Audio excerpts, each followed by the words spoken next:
여러분 반갑습니다.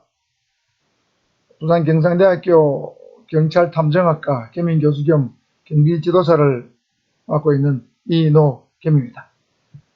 이번 시간에는 제3장의 마지막 파트인 경비 업무 유형에 대해서 한번 강의를 해보도록 하겠습니다. 이 경비 업무의 유형에는 크게 보면 어떤 위험 관리, 그 다음에 국가 중요시설 경비, 금융시설 경비, 판매시설 경비, 숙박시설 경비, 의료시설 경비, 그 다음 혼잡행사의 경비, 그 다음 마지막으로 경호 순으로 한번 살펴보도록 하겠습니다. 분량이 많아서 아마 30분 정도를 진행하고 있는데 영상 한 개도 안 되고 2개 정도 촬영을 해야 될 걸로 생각이 됩니다. 상황을 봐가면서 제가 적당한 선에서 영상을 자르도록 하겠습니다. 여러분 교재는 아마 77페이지 전후가 될 걸로 예상이 되고요. 제 얘기 보면은 교환 구매 농협 뭐 이렇게 계좌번호를 적어놨는데 이거는 제 강의는 우리 대학의 어떤 제 수강생을 위한 탐정학과 수강생들을 위한 강의이기도 하지만은 경비지도사를 준비하는 유튜브 수강생들을 위한 강의이기도 하기 때문에 유튜브 수강생 중에서 제 교환 구매를 원하는 사람이 있어서 제 교재를 제 계좌번호를 적어놨으니까 오해 없으시기 바랍니다. 본 강의 하도록 하겠습니다. 먼저 위험 관리입니다. 리스크 매니지먼트라고 그러죠. 리스크는 위험이고 매니지먼트는 관리입니다. 보통 위험 관리는 여러분 보통 어디 있습니까? 보통 주식 투자할 때 리스크 관리한다 이렇게 얘기하죠. 여러분 주식 투자 잘하면 뭐 대박이지만 잘못하면 쪽박이죠. 저도 약간의 주식 투자를 하고 있습니다. 저는 위험 관리 어떻게 하느냐?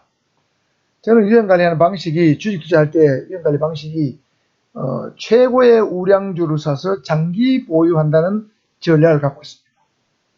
왜 이런 리스크 관리를 하고 있느냐면 제가 개인이기 때문에 뭐 주식의 전문가도 아니고 정보가 많은 것도 아니고 외국인 투자자라든가 그 다음 기관 투자가들 제가 정보 면에서 절대 이길 수가 없죠. 그렇기 때문에 저는 예를 들면 삼성전자라든지 뭐 에코프로비엠이라든지 뭐 DB 뭐 하이텍이라든지 하여튼 우량주들이 있습니다. 뭐 이런 우량주 최고 우량주들을 골라서 저점에서 사서 뭐 6개월 1년 이상 또는 그 이상 보유하면서 위험을 최소한 줄이면서 수익은 아주 큰 수익보다는 연간 한 20-30% 정도의 수익을 그런 노리는 어떤 전략을 취하고 있습니다. 보통 주식 투자에서 위험 관리 쓰는데 우리 민간 경비에서 위험 관리 개념은 조금 다릅니다. 그래서 여기서는 위험 관리 개념과 위험 관리 과정을 한번 살펴보는데 위험 관리 과정은 그 순서가 17회 지도사 기출문제에 출제된 바가 있습니다. 자, 위험 관리는 민간 경비에서 뭘까요? 위험 요소를 확인하고 분석한 다음에 그 위험 순위 또는 우선순위, 위험의 우선순위를 설정 또는 결정하고 그 어떤 위험 요소를 감소시키는 전반적인 활동을 위험 관리라고 합니다. 뭐 어떻게 보면 주식 투자하고 비슷하죠. 주식 투자에 위험 요소가 많잖아요. 보통 사람들은 뭐 이게 1,000원, 2,000원, 3,000원짜리 어떤 예를 들면 내가 주식을 작은 돈으로 주식을 많이 살 수, 숫자를 많이 살 수 있는 그런 주식을 선호하는데 뭐 어떤 사람마다 다르겠지만 주식은 뭐 위험 요소가 굉장히 많죠. 그 회사에 대해서도 잘 모르고 그다음 우리가 알지 못하는 위험 요소가 항상 존재하죠. 외부 경제 환경의 변화, 금리의 변동, 그다음에 뭐 어떤 리만 브라더스 사태라든가 뭐 IMF 뭐 이런 예상치 못한 사태들이 많이 오기 때문에 위험 요소는 굉장히 많습니다. 민간 경비에서도 마찬가지입니다. 위험 요소가 많기 때문에 그런 위험 요소를 확인하고 분석하고 위험 순위를 설정하고 그 어떤 위험 요소를 감소시키는 전반적인 활동이 위험 관리입니다. 자, 세 번째로 한번 살펴보겠습니다. 위험 관리 과정입니다. 자, 먼저 위험 요소를 확인합니다.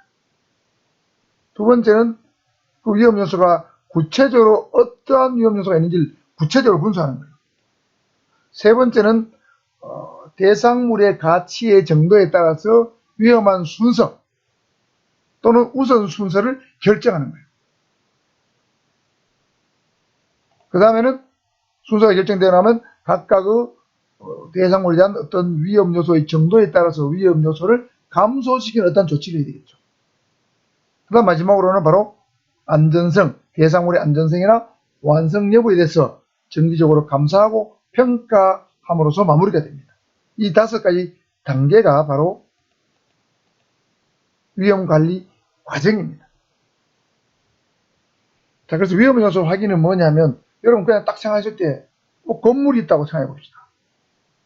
자, 제가 해운대의 황금색 빌딩 화재 사건을, 민간경비원 수업 시간에 제가 설명한 바가 있죠.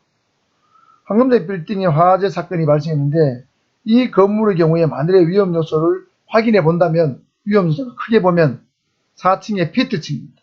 피트층은 제가 말씀드렸죠. 각종 배관이 집중적으로 모여있는 곳이 피트층입니다. 배관이 모여있기 때문에 스프링클러가 설치 안 돼 있어요. 그 다음에 가연성 외장재이기 때문에, 가연서가 아니고 가연성인데, 가연성 외장재라서 만일에 외부에 불이 붙게 되면, 빠른 속도로 외벽을 타고 불이 확산되는 위험성을 안고 있죠. 그 다음에 외벽의 유리, 창문들이 전부 특수 강화 유리가 돼서 만일에 화재가 발생할 때 소방관들이 쉽게 깰 수 없다는 거죠. 또 내부에 있는 사람도 쉽게 유리창을 깨고 구조 신호를 보내거나 화재가 나면 유리창을 깨야 되죠. 깰 수 없다는 문제점이 있습니다. 그 다음에 건물이 34층 건물이기 때문에 이 빌딩이 고가 사다리 차가 30층 이상 또는 25층 이상은 진압할 수 없는 그런 문제점이 있습니다. 그 다음에 각 방마다, 각 호실마다 대피 공간이 없었다는 거죠. 이런 것들이 예를 들어 위험 요소입니다. 이런 위험 요소를 확인하는 거죠.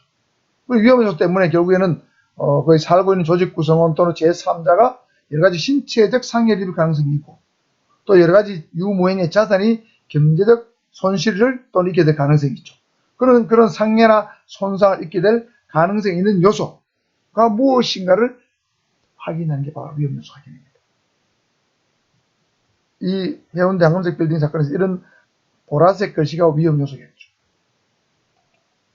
그렇다면 위험 요소의 분석은 이 개별적인 위험 요소에 대해서 어떠한 문제점이 있는가 세부적으로 구체적으로 분석하는 거죠. 자, 그래서 위험 분석 대상에 대한 현실 인식입니다. 위험 분석 대상, 예를 들면 건물이라면 건물이 현재 어떤 상황과 연관되어 있는가.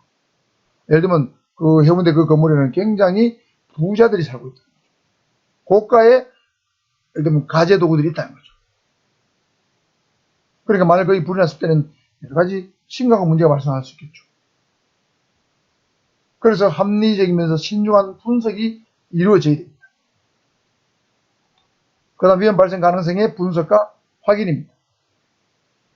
예를 들면 민간경비 책임자들, 관리자들은 높은 수준의 위험 발생 가능성이 어느 정도인지, 과연 해운대 그 건물에 아까 말씀드린 그 쌍둥이 건물에 위험 발생 가능성이 높은 수준의 위험 발생 가능성이 어느 정도 되는지, 과연 화재가 발생할 소지가 어느 정도 되는지, 뭐 이런 거, 피해 가능성이 높은 자산은 어떤 것인지, 그 다음에 보호 대상은 어떤 범위를 가지고 어느 곳에 위치해 있는가, 상세히 분석해 봐야 되죠. 그 건물에 어떤 높은 수준의 위험 발생 가능성은 뭘까요? 과연 화재가 발생할 가능성이 높겠나 낮겠나, 이거 분석해 봐야 되겠죠. 피해 가능성이 높은 자산, 이건 당연히 피해 가능성이 높은 자산이 많겠죠. 특히 34층 꼭대기는 펜트하우스이기 때문에 더 높이, 예를 들면 경제적 가치가 높은 자산이 많이 있겠죠. 그 다음에 거기는 어떤 외국의 영사 부부, 이런 분도 살고 있다니까, 그런 사람들은 굉장히 고가의 자산을 갖고 있을 가능성이 높습니다. 해운대 부자는 거기 다 산다. 그런 말이 그 당시에 있었습니다. 그래서 이런 것들을 구체적으로 분석하는 것이 위험 요소의 분석입니다.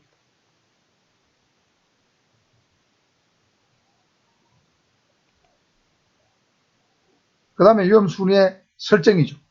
위험 순위의 설정은 예를 들면 그 건물에 다양한 위험 요소가 있다는 것이 분석이 되지 않습니까? 분석이 되고 나면 그 중에서 어떤 건물은 좀 더 가치가 있고 어떤 자산은 좀 더 가치가 좀 덜할 수도 있습니다.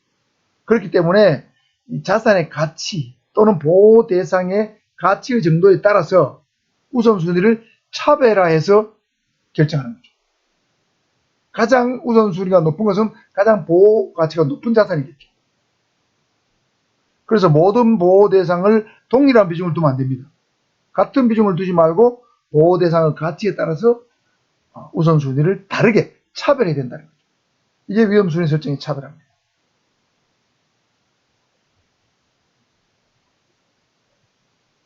그 다음에 우선순위 결정 시 고려사항으로는 만일에 보호 대상에 손실이 발생했다. 이럴 때 기업에 어느 정도의 악영향을 미칠 것인가. 예를 들면 얼마 전에도 쿠팡에 물류센터에서 불이 났죠. 쿠팡 이미지에 큰 타격이 있을 겁니다.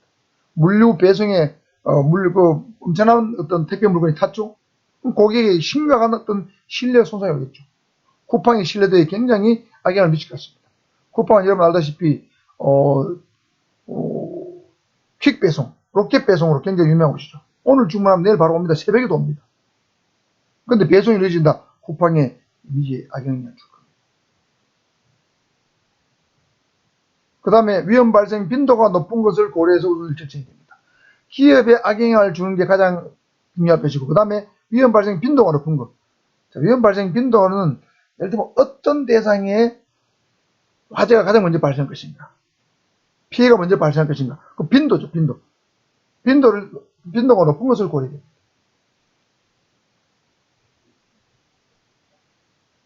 그래서 악영향과 위험 발생 빈도를 고려해서 우선을 결정하는 거죠. 예를 들면 앞에 있던 이 건물 같으면은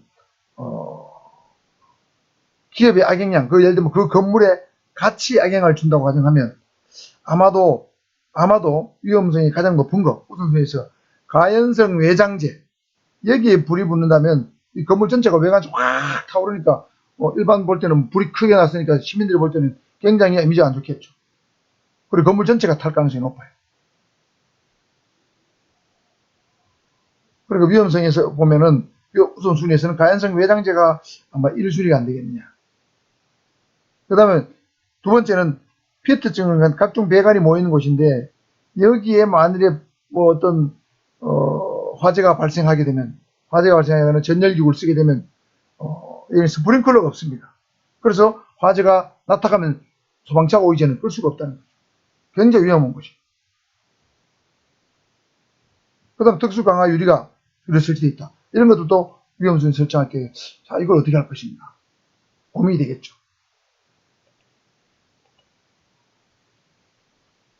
자, 이게 중요한 건 뭡니까? 위험순위 설정할 때는 보호 대상의 가치에 따라서 동일한 비중이 아니고 각각 다른 비중을 두어서 우선순위를 차별해서 설정한다. 이게 핵심적인 내용이 되겠고요. 그 다음 위험 요소는 감소입니다. 자, 위험 요소가 확인되고 분석되었다면 위험 요소를 감소시키는 어떤 대책을 만들어야 되겠죠. 그 첫째는 손실의 위험을 감소하는 방안으로 민간경비 관련 프로그램을 운영한다. 또는 사전에 어떤 각종 다양한 민간경비 프로그램을 시뮬레이션 해본다. 그래서 예를 들면 CCTV를 설치해본다. 또는 스프링클러를 설치해본다. 아니면은 각종 어떤 소화 설비를 보강해본다. 경비 인력을 보강한다. 이런 걸 통해가지고 시뮬레이션 해보면은 과연 위험 요소가 얼마나 줄어들 것인지, 어느 정도 나오겠죠. 대책이 나오겠죠. 그 위험에 대응하는 방안과 절차를 적절하게 만들어내는 그런 조치가 이루어져야 되죠.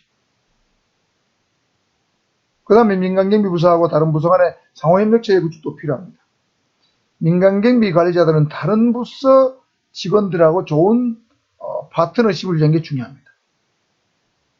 왜냐하면 민간경비부서에서 어떤 위험 요소 인식하고 그걸 개선하고자 했을 때 돈이 들지 않습니까? 예산이 줘야되니까 다른 부서, 예산 관련 부서에서 협조를 잘 해줘야만 어떤 위험 요소를 감소시킬 수 있겠죠. 그리고 평상시에 타 부서 직원들과의 관계가 좋아야 됩니다. 그래야만 어떤 비상사태에 효과적으로 대응할 수 있겠죠. 그래서 명확하고 엄격한 민간경비 프로그램을 최우선적으로 구축해야 됩니다. 요거는 시뮬레이션을 통해서 가상 프로그램을 돌려보고, 그 다음에 종국적으로는 가장 그 회사에 가장 적합한 경비 프로그램을 최종적으로 구축해서 이것을 하나의 세부 지침서로 만들어야 되겠죠. 그래서 전 직원들이, 모든 부서의 관리자들이 이 지침서에 따라서 지침서에 정해진 내용과 절차를 준수하도록 해야 되겠죠. 그러면 그 프로그램은 정착되는 거예요. 예를 들면 지금 남대문 화재 이후에 남대문에 새로운 민간경비 시스템이 도입되어 있죠. 굉장히 다양한 어떤 경비 프로그램이 거기 들어가 있습니다. 스프링클러도 들어가 있고, 그 다음에 소화기도 많이 배치되어 있고, 그 다음에 경비초소도 설치되고, 그 다음에 외부인이 함부로 그 건물에 접근할 수 없는 접근 통기 시스템도 만들어졌고, 뭐 이런 것들이 종합적으로 되어 있다 보니까 남대문에서는 다시는 화재가 나기 굉장히 어려울 뿐더러 화재가 나더라도 즉각적인 대처가 되도록 그렇게 좋은 경비 프로그램을 만드신 거죠. 위험 요소 감소 작업이 굉장히 잘 정비가 됐다고 봐요. 그렇다 하더라도 마지막으로는 어떤 그런 경비 프로그램에 대해서 안전성이나 보안성 감사가 이루어져야 된다는 거죠. 그래서 이 보안성 감사나 평가는 정형화되어야 됩니다. 예를 들면 어떤 체크리스트에서가 체크리스트에 따라서 세부적으로 구체적으로 체크해야 되겠죠. 그 다음에 정기적으로 감사와 평가가 실시돼야 되겠죠. 예를 들면 남대문의 안전성 보안성 감사는 관할 소방서, 문화재청, 중구청이 주기적으로 정기적으로 프로그램에 따라서 체크에 따라서 엄격하게 체크를 하면 위험 요소가 완전히 거의 없어지거나 굉장히 줄어든다고 볼 수 있겠습니다.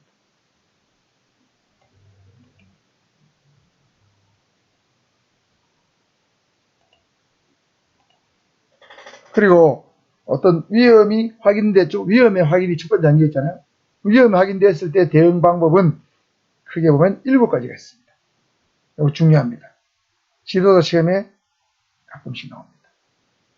자, 여러분 위험이 있다고 봤을 때 대응 방법 뭐가 있겠습니까? 자, 보세요. 위험 자체를 없애는 위험이 제거죠. 최상의 방법입니다. 최선의 방법이죠. 예를 들면 아까 해운대 그 화재 건물의 경우에 위험을 제거하려면 어떻게 하면 됩니까? 간단해요. 가연성 외장재를 제거하고 불연성 외장재를 바꾸면 되죠. 그 다음에 그렇죠? 이러면 위험이 제거죠. 위험의 회피는 손실이 발생할 수 있는 활동, 수많은 활동과 기회를 미리 차단하는 거예요. 예를 들면 피트층은 원래 사람이 꼭 필요할 때만 출입해야 됩니다. 배관이 모였으니까 배관에 문제가 생겼다든가 그럴 때만 출입해야 되는데, 그러니까 그 외에는 출입하면 안 되죠. 그러니까 정해진 인원에는 피트층의 출입을 일반인은 출입을 금지시키면 됩니다. 환경미화원도 출입 금지시키면 돼요. 그러면 거기에 어떤 전력기를 설치해서 화재가 발생할 위험성을 줄일 수 있는 거죠. 그 활동과 기회를 미리 차단하는 거잖아요. 관계자 외 출입 금지, 위험 회피. 위험의 감소는 사실은 가장 현실적인 대응 방법이죠.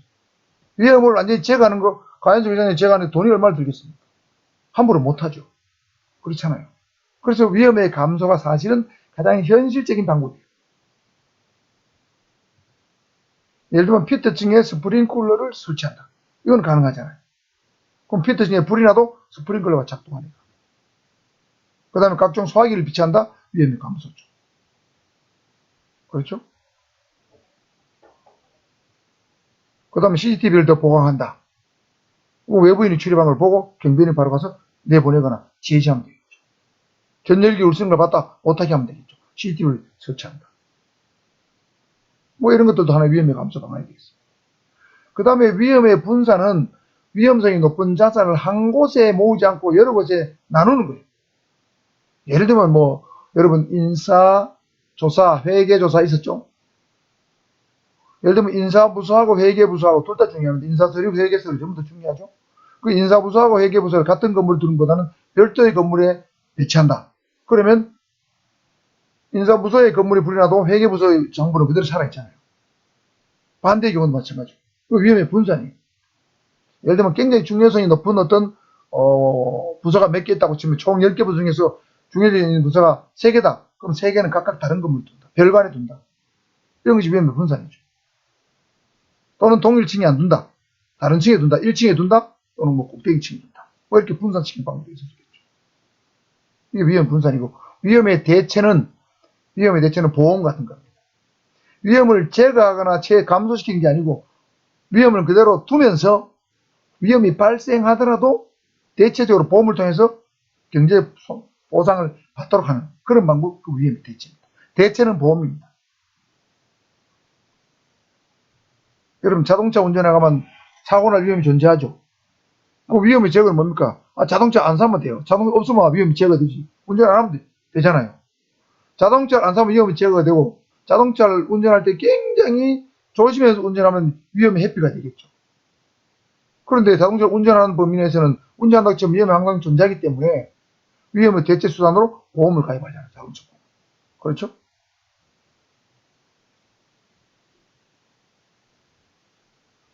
그 다음에 위험의 감수는 뭐냐면 보호가치가 좀 낮아요. 그래서 불이 나거나 뭐 어떤 손상되거나 해도 별로 경제 손실이 적어. 이런 경우는 그냥 최소한의 보호대책만 강구한다는 거죠. 예를 들면 학교 같으면 학교에 있는 뭐 책상 의자 그거 손실이 부사지거나 해봐야 그 재산 가치가 별로 낮지 않습니까? 그러나 뭐 빔 프로젝터라든가 컴퓨터라든가 TV라든가 뭐 이런 것들은 재산의 가치가 좀 높잖아요. 책상보다 훨씬. 그런 책상 같은 거는 그냥 뭐 창문하고 출입문만 잘 잠그면 되는 거죠. 단순한 교실에 중요한 비품이 없다고 가정하면 그렇잖아요. 그 위험의 감수다. 위험의 감수다.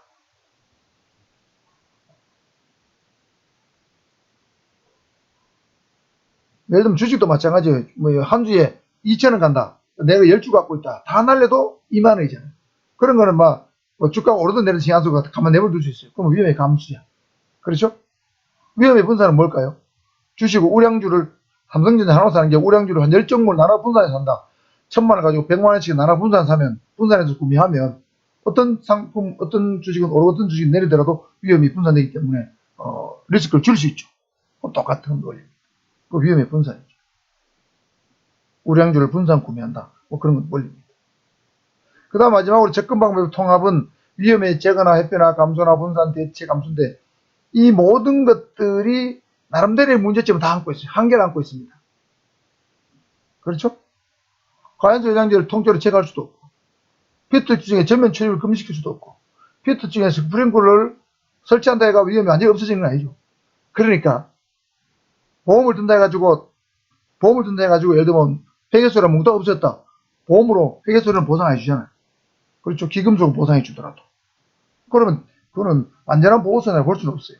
그래서 이 위에 있는 이 6가지 수단이 다 어떤 문제점이나 한계를 안고 있기 때문에 이러한 다양한 방법을 동시에 구사하는 것이 바로 접근 방법의 통합입니다. 예를 들면 현재의 남대문 경비 시스템은 뭐 이런 것들을 전부 다 고려해서 만든 시스템이죠. 최적의 경비 시스템. 이게 접근 방법의 통합입니다. 자, 여기서 중요한 거 위험의 분산과 대체 개념. 요거 잘 알아두시고 위험은 제거와 회피도 비슷합니다. 이것도 구별해 두셔야 됩니다. 가장 이상적인 것은 제거, 가장 현실적인 것은 감소, 보험은 대체. 그렇죠? 이렇게 정리해 두시면 되겠습니다. 그렇게 해서 위험의 어떤 관리, 리스크 관리에 대해서 한번 알아봤습니다. 두 번째는 국가중요시설 경비입니다. 자, 국가중요시설 경비는 경호하게도 나오는 주제입니다. 그래서 양쪽으로 나오기 때문에 경비조사 시험 과목에 양쪽으로 나오기 때문에 굉장히 중요합니다. 자세히 한번 살펴보도록 하겠습니다. 여러분, 국가중요시설은 뭡니까? 적으로부터 어떤 공격을 받을 경우에 국가적으로 중대한 손실이 예상되는 공항, 항만, 원자력발전소, 중요한 산업시설, 뭐 이런 국가기관, 이런 시설물입니다. 그런데 구체적으로는 국가정보원장이 지정하는 국가보안시설, 예전에는 이걸 국가보안 목표시설인데 지금은 국가보안시설입니다. 그 다음에 국방부 장관이 지정하는 국가중요시설, 국가보안시설과 국가중요시설을 두 개를 합쳐서 국가중요시설이라고 부릅니다. 그런데 국정원장이 지정하는 국가보안시설하고 국방부 장관이 지정하는 국가중요시설하고 사실은 내용적인 측면에서 들여다보면 차이가 없습니다. 다만 명칭이 다를 뿐이고 지정권자가 요거는 국가정보원장, 요거는 국방부 장관이라는 차이가 있지 실질적인 내용에서 차이가 없다고 보시면 됩니다. 그래서 국가중요시설을 분류할 때 중요도나 중요시설의 가치에 따라서 이렇게 분류해요. 가나다, 기타급으로 불려요.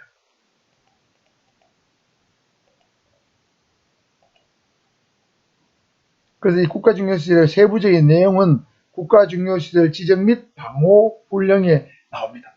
이거는 국방부 훈령이에요.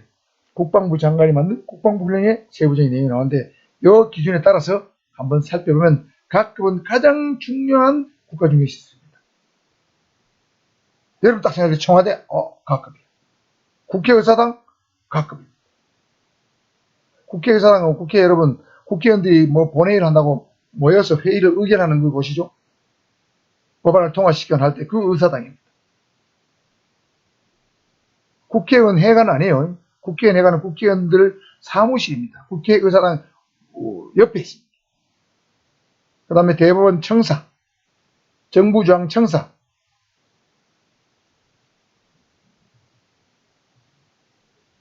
세종청사, 그 다음에 뭐 서울에 정부중앙청사 있죠. 그 다음에 국방부 청사, 국가정보원 청사 각급입니다. 그 다음 모든 원자력 발전소, 고리 뭐 그죠? 그 다음에 뭐 울진 그죠? 이런 원자력 발전소. 그 다음 모든 국제공항, 인천국제공항, 그 다음에 김해공항 많죠? 그 다음에 대규모 항만시설, 예를 들면 우리 뭐 인천항, 평택항, 부산항 정도. 대규모 산업시설. 그 다음에 한국은행 본점, 화폐를 찍어낸 곳이죠. 본점. 이런 것들은 각급 국가중요시설로 분류되는데 정의는 되어 있습니다. 적에 의해서 점령 파괴되거나 기능마비 시에 광범위한 지역의 통합방위작전이 요구되고 국민 생활에 결정적 영향 또는 고도 영향을 미치는 시설 이렇게 정의합니다. 중요한 건 결정적 영향 또는 고도 영향. 이게 핵심 키워드가 되겠습니다. 이것을 각급 국가 중요시설이라고 부릅니다. 자, 그러면 나급은 중앙행정기관 각 부, 처 및 이에 준하는 기관입니다. 우리나라는 현재 18개 부가 있죠. 장관이 18명 있는데 국방부는 앞에 나와서 국방부를 제외한 17개 부가 되겠습니다. 그 다음에 처는 4개 처가 있죠. 국무총리 소속으로 국가보훈처, 인사혁신처, 식약처, 법제처 4개 있습니다. 그 다음에 처 및 이에 준하는 기관이기 때문에 이에 준하는 기관으로는 국무총리 소속으로 국민권익위원회, 공정거래위원회, 금융위원회, 원자력안전위원회, 방송통신위원회 이런 위원회라 이름 붙은 거 이것도 부처 및 이에 준하는 기관으로 볼 수가 있습니다. 이건 나급이죠. 그 다음에 부는 아니지만 처도 아니고 부도 아니고 청도 아니지만 청 중에서 3개 청은 나급입니다. 대검찰청, 경찰청, 기상청, 청사입니다. 해양경찰청은 여기 없어요. 우리나라는 외청이 18개의 외청이 있습니다. 예를 들면 대검찰청은 법무부 외청, 경찰청은 행정안전부 외청 이렇게 되죠. 이 청 18개 중에서 3개만 나급입니다. 기상청이 들어가 있는 것이 여러분 좀 뜻밖이죠. 그 다음에 국책은행이 있습니다. 국책은행은 2개 있는데 한국산업은행하고 한국수출입은행이고 그 다음에 시중은행 본점입니다. 예를 들면 농협은행 서울 본점이죠. 뭐 제1은행 본점, 뭐 우리은행 본점, 뭐 이런 본점입니다. 그 다음에 일정 수준의 발전시설, 국내의 주요 비행장 이런 겁니다. 예를 들면 우리 뭐 소양강댐, 뭐 안동댐, 뭐 이런 거예요. 국내 주요 비행장이 있죠.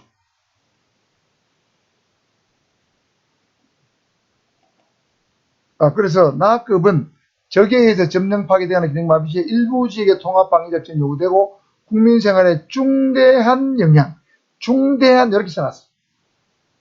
통합방위작전의 개념은 나중에 설명하겠습니다. 중대한 영향을 미친 시설, 이런 시설입니다.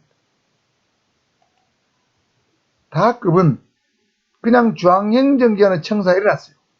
그러면 각급과 나급에 속하지 않는 중앙행정기관 청사입니다. 중앙행정기관은 주로 국가기관을 말해요. 국가기관. 자, 그러면 이런 거는 주로 예를 들면 18개 청 중에서 아까 3개 청을 제외한 뭐 질병관리청, 병무청, 새만금개발청, 뭐 특허청 이런 거 많잖아요. 이런 것들이 여기에 해당돼요. 다급에 해당돼요. 그 다음에 국가정보원 지부가 있습니다. 국가정보원 지부는 서울특별시, 부산광역시, 뭐 광주광역시, 대구광역시, 광역시, 광역시에 한 개씩 있고 각 도 단위에 하나씩 있습니다. 예를 들면 경상북도 국가정보원 경상북도 지부, 국가정보원 전남 지부, 국가정보원 부산 지부 이렇게 있습니다. 1급 또는 2급 공무원이 지부장입니다. 부산 같으면 저 장산 밑에 있습니다.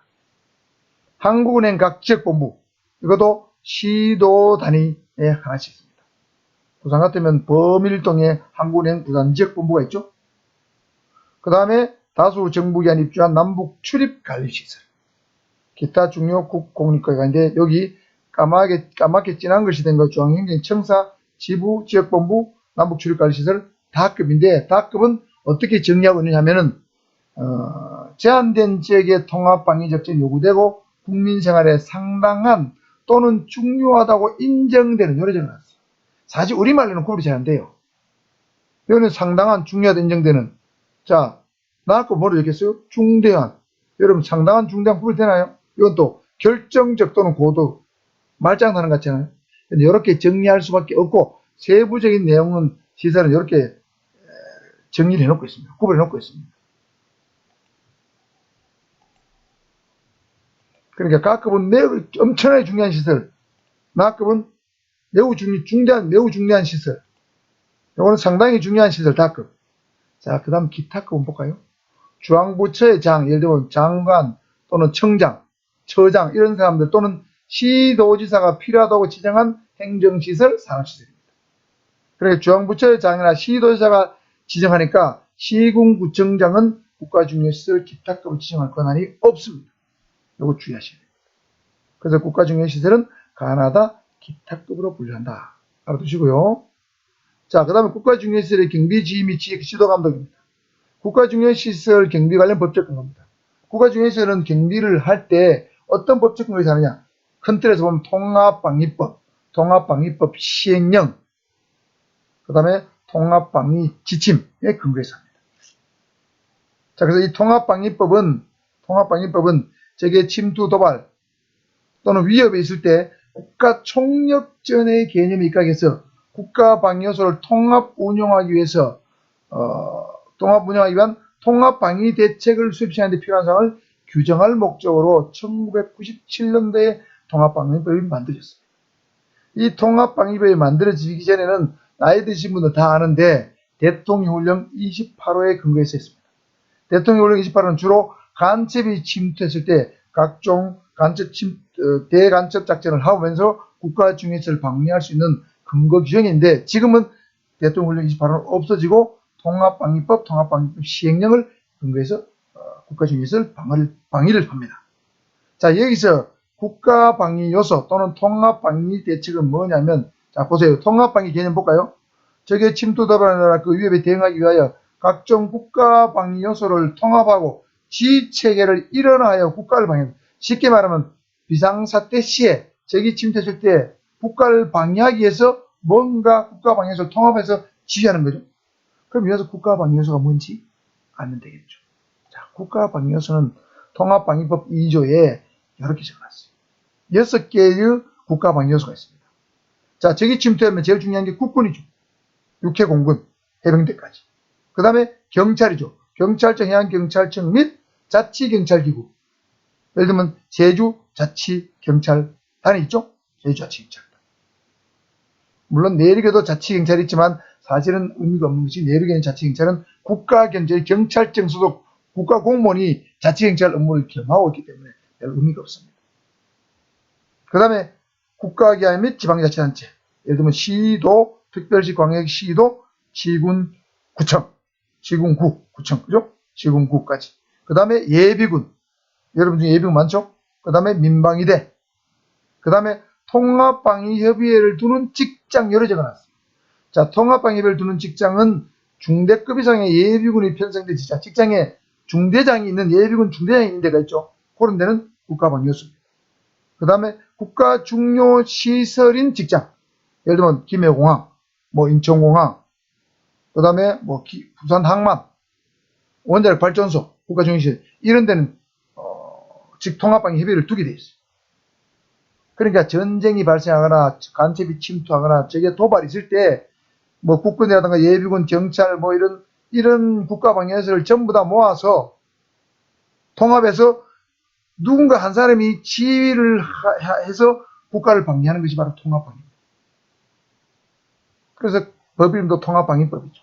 자, 여러분 이해하셨죠? 국가방위요소 개념과 통합방위 개념이 있습니다. 그러면 국가중요시설은 어떠한 경비대책 또는 방호대책을 구축하고 있느냐? 자, 이 국가중요시설은 방호지대를 구축하고 있습니다. 이 방호지대라는 개념을 쓰고 있는데, 방호지대의 개념은 뭐냐면, 보세요. 국가중요시설은 종신 깊은 방호시설을 구축하고 적극적 방어활동으로 적집 상황에 대해서도 시설의 기능이 마비되지 않도록 3지대의 개념의 방호태세를 한다. 자, 종심이 깊은 방호시설물을 구축해서 3지대의 개념의 방호태세를 한다. 자, 여기서 종심이라는 것은 뭐냐면, 종심은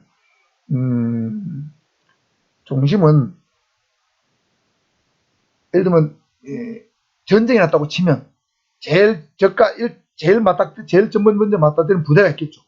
그 부대가 뭐냐면 제2진이 있겠죠. 2진이 뭐냐면 3진이 있겠죠. 3진이 뭐냐면 4진이 있습니다. 그건 2진이 1진, 2진, 3진, 4진, 5진, 6진 이게 많을수록 종심이 깊은 거예요. 그런데 1진밖에 없거나 2진밖에 없다면 1진이 무너지거나 2진이 무너지면 전쟁에서 그냥 끝나는 걸 피하는 거죠. 그래서 부대를 1진, 예를 들면 5분 버틸 수 있는 1시간 버틸 수 있는 1진, 5시간 버틸 수 있는 2진, 하루를 버틸 수 있는 3진 이런 식으로 군대를 그렇게 배열합니다. 작전 계획을. 그게 종심이 되는 거예요. 그래 국가중요시설도 1진이 1선이 뚫려도 2선, 2선이 뚫려도 3선. 그러니까 3지대가 뭐냐? 1지대가 뚫리면 2지대가 막고 2지대가 뚫리면 3지대에서 막아야 된다. 3지대는 최후 방어선의 개념이죠. 이것이 방어지대의 개념입니다. 그래서 이 3지대의 개념은 경호에서 3선 개념하고 아주 유사한 개념인데, 자, 3지대 개념의 방호선 구분을 한번 살펴보겠습니다. 자, 1지대, 2지대, 3지대인데 1지대는 경계지대라 부르고 2지대는 주방어지대고 3지대는 핵심 방어지대입니다. 그러니까 가장 중요한 시설은 요 3지대에 있어요. 예를 들면 원자력 발전소를 기준한다면 원자력 발전 핵분열이 일어나는 그 원자로 있죠. 원자로는 3지대입니다.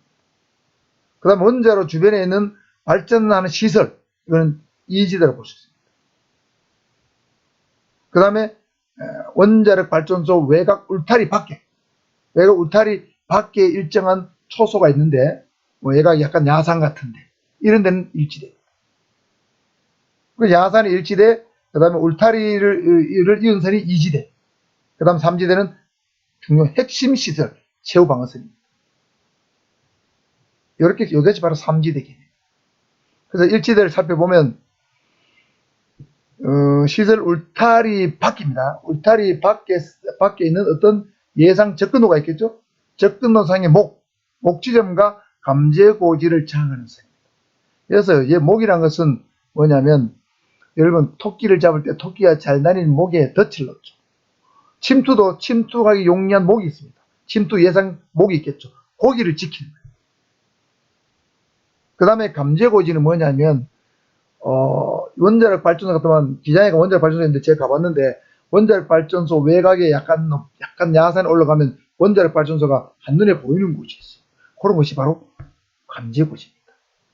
어떤 시설물들 위에서 한눈에 볼 수 있는 곳, 그런 고지입니다. 감제고지를. 일본식 표현입니다.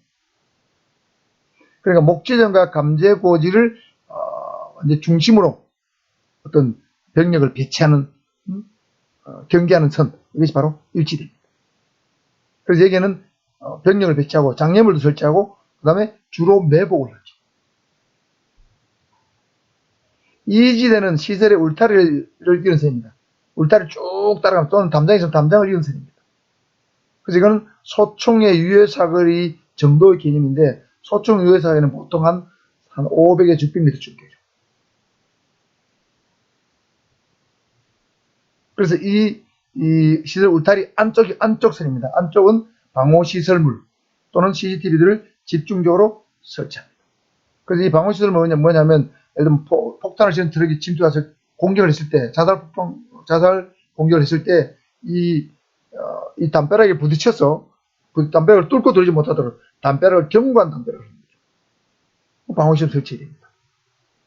그 다음에 뭐 타이어가 펑크 나도록 한다든지 그런 시스템 설치해야겠죠. 그 다음 CCTV 설치하고 고정초소, 예를 들면 담벼락을 따라서 고정초소가 있겠죠. 그 다음 고정초소를 주변으로 순찰을 돌겠죠. 그 다음에 철조망 같은 거 쫙 하고 그 다음 각종 감지기를 설치하고 뭐 이런 것이 바로 2지대가 되겠습니다. 그 다음에 3지대는 핵심 방어지대죠. 주요 핵심부는 지하되거나 위장이 되어야 된다. 항상 경비원의 감시하에 통제가 되어야 된다. 당연하겠죠. 저도 원자력 발전 되어봤지만은 원자로 안에는 특수한 복장을 입기 때문에 못 들어봤고 원자로 밖에서 상황실은 제가 들어가봤습니다. 상황실에서 원자로 안에 내부 상황을 돌아간 걸 알 수 있게 되어 있습니다. 저는 2지대까지는 가보고 3지대는 못 들어갔다 봐야 됩니다. 아무리 갈 수 있는 것이 아니죠. 그래서 여기는 예를 들면 방호벽, 방탄막, 적외선 감지기 등 방호심을 한 번 더 설치합니다. 자, 여기서 이제 방호벽은 여기 울타리라든가 담장을 깨고 들어왔을 때 깨고 들어와가지고 예를 들면 뭐 미사일이 날아왔다. 그러면 미사일이 나와서 미사일을 방어할 수 있는 어떤 강력한 어떤 강화 콘크리트를 만든 방호벽 같은 걸 추가로 설치합니다. 그 다음 방탄막 같은 건 뭐냐면 유리창 같은 거라든가 어떤 건물의 취약한 부분에 수류탄이라든가 어떤 화학이 공격이 있을 때 뚫지 못하도록 막는 것이 방탄막이에요. 그 다음에 적외선 감지기, 적외선 경보장치죠. 물론 2선에도 감지기를 설치합니다. 경보장 설치하는데 3선에 또 설치하는 거죠. 이것이 바로 3지대. 그래서 1지대가 뚫리면 2지대, 2지대 뚫리면 3지대. 이것이 바로 종신 깊은 방호시설을 구축하는 거예요. 이게 3지대 개념입니다. 그래서 주가 중개시설 지휘통제 체제는 어떻게 되냐면 평상시에는 시설주가 경비 책임자가 되고 보안 책임자가 됩니다. 그러나 현재 되면서 관계행정기관의 장과 국정원장이 지도 감독을 합니다. 예를 들면 원자력 발전소 같으면 관계행정기관장은 부산경찰청장이 되겠고, 그 다음 국가정보원장이 서울에서 뭐하니까 국가정보원 부산지부장이 원자력 발전소에 대해서 평상시에 경비보안 활동에 대해서 지도 감독을 합니다. 그러니까 경찰은 원자력 발전소, 우리 김해공항, 부산항만 이런 데 전부 다 평상시에 경비보안 활동을 부산경찰청장하고 국가정보원 부산지부장이 지도 감독을 하고 있습니다. 그런데 통합방위 사태가 되면, 통합방위 사태는 쉽게 말하면 비상사태입니다. 이건 평상시고 비상시입니다. 비상사태가 되면 각각 지휘통제체제에서 지휘관이 달라집니다. 사태의 종류에 따라서. 갑종이냐, 을종이냐, 병종에 따라서 통합방위본부장 또는 지휘관이 달라집니다. 가장 심각한 사태는 갑종, 두 번째가 을종, 비교적 경미한 사태가 병종 사태가 되겠습니다. 자, 갑종, 을종, 병종이 조금 여러분 생소하니까 여러분 우리 1968년도에 김신조 일당이 31명이 청와대를 기습해서 박정희 전 대통령을 암살하기 위해서 내려왔죠. 그게 121 사태입니다. 그 다음 울진 삼척지구의 간첩이 그때 120명인가 침투를 했어요. 이럴 때 을종 사태가 선포됐습니다. 그러니까 이런 사태 정도니까 간첩이 30명에서 100여 명이니까 보세요. 일부 또는 여러 지역에서 적이 침투 도발하여 단기간 내에 치안이 회복되기 어려워 지역 군사령관이 지휘 통제해서 통합방위작전을 수행하는 사태입니다. 여기서 지역 군사령관은 보통의 경우에는 그 지역의 지역 사단장이 지역 군사령관이 되는데 우리 통합방위법에는 지역 군사령관의 개념을 여단장, 여기 있죠? 지역의 여단장 별 1개 이상을 지역 군사령관으로 규정을 하고 있습니다. 그래서 여단장 또는 사단장이 통합방위 요소를 통합지휘한다는 뜻입니다. 예를 들면 1.1 사태라든가 울산지역 간첩 사건 때도 강원도의 지역사령관이 통합방위본부장에 대해서 간첩 선멸 작전을 했다는 뜻입니다. 이게 을종사태입니다. 그 다음에 병종사태는 다대포에 간첩이 침투한 적이 있었는데 5명이 계속 침투했어요. 그래서 소규모죠. 적의 침투 도발이 예상되거나 소규모 적이 침투했을 때 시도경찰청장, 지역군사령관 또는 함대사령관의 지휘통제에서 통합방위작전을 수행해서 단기간 내에 치안이 회복될 수 있는 사태입니다. 그러니까 다대포 간침 사건은 요거는 소규모 사태잖아요. 요거는 이럴 때는 부산은 군 관할 지역이기 때문에 군 관할 책임지이기 때문에 보세요. 군 관할 지역이기 때문에 지역 군사령관이 통합방위본부장이 돼요. 그래 여기는 부산 같으면 다대포 부산이잖아요. 53사단장이 통합방위작전 책임자가 된 거예요.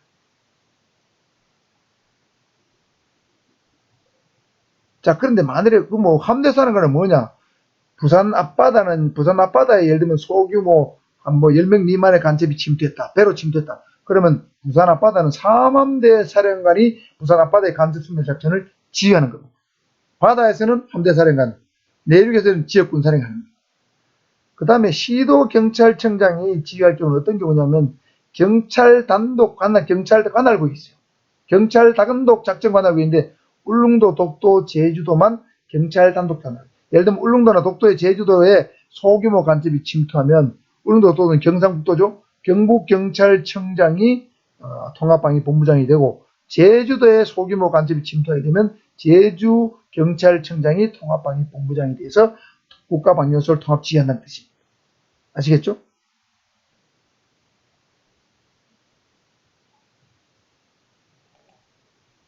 자, 이게 병종사태인데, 병종사태입니다. 자, 그러면 갑종은 뭐냐면, 이거는 대규모 병력이 침투한 거예요. 대규모 병력이 침투하거나 대량 살상무기 공격, 예를 들면 북한에서 스커드 미사일을 원자력 발전소에 쐈다. 아, 이건 대량 살상무기잖아요. 그죠? 화생방 무기를 쐈다. 핵을 쐈다. 뭐 이거는 준전시에 맞죠. 준전시예요. 이럴 때는 통합방위본부장 또는 지역군사령관의 지휘통자의 통합방위작용을 수행합니다. 자, 여기서 통합방위본부장은 합참본부, 합참작전본부 의장을 말해요. 줄여서 합참의장이에요. 육군대장. 대장이 통합방위본부장이 돼서 통합방위작용을 수행하거나 지역군사령이 하는데, 예를 들면 이 대량살상무기 공격이나 대규모 병력 침투가 2개 이상의 도에 걸쳤다면 통합방위본부장이 하고, 1개 도 안에서만 발생했다. 그러면 그 지역군사령관이 통합방위본부장이 되는 거예요. 이 갑종사태. 이 정도 되면은 전쟁으로 발발하기 직전으로 봐야 되죠. 이 갑종사태입니다. 이것이 국가중위실의 지휘통제 체계가 되어 있습니다. 자, 그래서 통합방위작전 수행 주체는 이거는 뭐 크게 중요하지 않는데, 다시 정리하면 경찰 관할국 울릉도, 독도, 제주도는 제주시도경찰청장, 그 다음에 군 관할 지역은 주로 내륙입니다. 지역군사령관, 바다는 함대사령관이고, 뭐 공중에서 적이 침투했다. 이런 거는 비행기가 침투하기 때문에 이거는 그냥 다른 게 필요 없고 공군작전사령관이 통합방위본부장이에요. 공군작전사령관은 대한민국에서 한 명밖에 없습니다. 공군중장 한 명밖에 없어요. 공군은 관할국의 개념이 너무 넓기 때문에 대한민국 전체, 영토 전체가 공군작전사령관의 관할에 들어가요. 함대사령관은 여러분, 동해는 1함대사령관 소장, 그 다음에 서해는 2함대사령관 중소장, 남해는 3함대사령관이 소장이에요. 그 다음에 이 함대사령관 위에 여러분 해군작전사령관인데 1함대, 2함대, 3함대 사령관을 통할 지휘하는데 해군 중장이 있습니다. 그 위에 해군 참모총장이 있죠. 이런 식으로 해서 통합방위작전을 한다는 뜻이 되겠습니다. 자, 이렇게 해서 경비업무 유형 중에서 첫 번째 시간을 마치도록 하겠습니다. 다음 시간에는 경비업무 유형 2를 하는데 뭐 금융시설, 의료시설 경비 이런 걸 하도록 하겠습니다. 생각보다 시간이 좀 많이 소요됐네요. 수고하셨고요.